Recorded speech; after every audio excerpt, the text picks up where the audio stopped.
येरवड़ा के ऐतिहासिक पांडवकालीन तारकेश्वर मंदिर में दान पेटी तोड़ने वाले गिरोह का येरवड़ा पुलिस ने भांडाफोड़ किया है।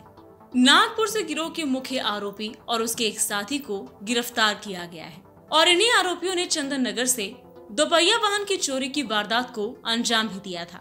इस अपराध में 5 आरोपियों में से स्वरूप राजेश चोपड़े उम्र 21 वर्तमान में पुणे में रहने वाला है और अथर वाटकर को गिरफ्तार कर लिया गया है। आरोपियों के पास से दान पेटी से चुराई गई रकम में से 1,05,000 रुपए नगद और चोरी की दोपहिया गाड़ी बरामद कर ली गई है।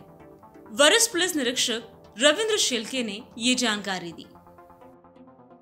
तारकेश्वर मंदिर जे आपल्या येरवडा पोलीस ठाण्यामध्ये आहे त्या ठिकाणचे पहाटेच्या वेळेस घरफोडीचा प्रकार झाला आणि साधारणतः 2 लाखाची कॅश त्या ठिकाणी चोरी गेली होती।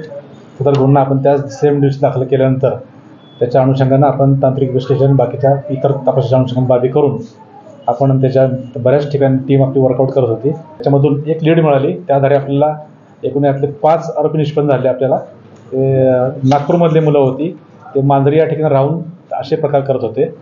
त्यातले आपले 2 आरोपी सध्या ताब्यात आहेत आणि त्या गुन्ह्याच्या अनुषंगाने जी आपली कॅश आहे ती 1,05,000 कॅश हस्तगत केली आणि चोरी करतेवेळी त्यांनी चंदननगरमध्ये गाडी चोरली होती, ती गाडी देखील आपण रिकव्हर केली।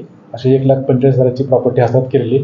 अजून यातल्या 3 आरोपी आपल्याला अजून पाहिजे आहेत, त्यांचा आता शोध चालू आहे। मोडस असंच की ह्यांचा रेकॉर्ड पाहता यांच्याकडे नागपूरमध्ये मंदिरमधील चोरी करणं हा त्यांच्यावर गुन्हे आपले निष्पन्न झालेत। साधारणतः मंदिर ठिकाणी कोणी नसते रात्रीच्या वेळेस त्या ठिकाणी सुनसान परिसरात जर मंदिराला कोणी नसेल काय तर त्या ठिकाणी जाऊन चोरी करणे हा त्यांचा एमओ आहे। ते मांजरीमध्ये येऊन ते राहिले होते आणि असेच माहिती गोळा करून ते त्या ठिकाणी चोरी करत होते। नाईटच्या वेळेस फिरून माहिती काढायची, कोण दिसत नाही पाहिजे तर चोरी करायची। Bureau report, VSRS news, Pune, Maharashtra.